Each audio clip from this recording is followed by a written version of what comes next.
איתי נמצא אבי זייצוב, מנהל השיווק של חברת צמד. אהלן אבי, מה שלומך? קודם כל יפה, אירוע באמת יפה ומרשים. תודה רבה, ברוך בואכה מה שנקרא. תודה רבה.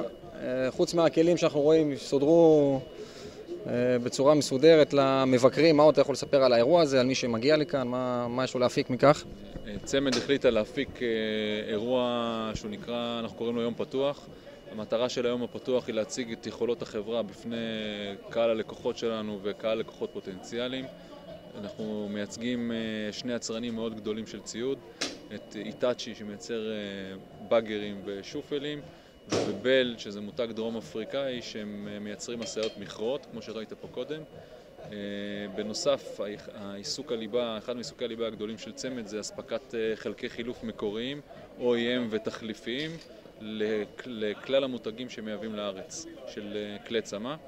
וזה למעשה, היום הזה נועד להדגים ולהציג את מגוון האופציות והיכולות שיש לנו בתחום.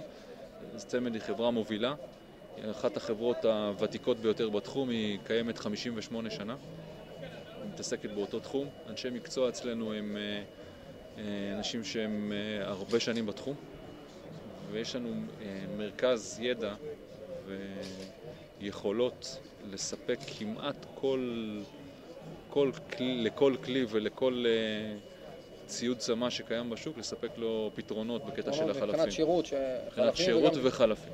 וגם שירות. עכשיו, אולי זה גם הזמן הנכון לציין, שמתי לב לאחרונה את ההתפתחות הרצינית של הפרקיות בישראל, זאת אומרת, יותר אני שומע על מחירות ודברים כאלו, יש לך משהו על זה להגיד בנושא?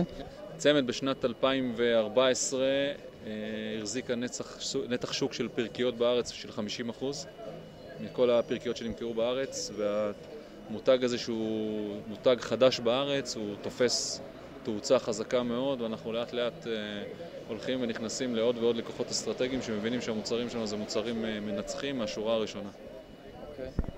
תודה רבה אבי. תודה לך.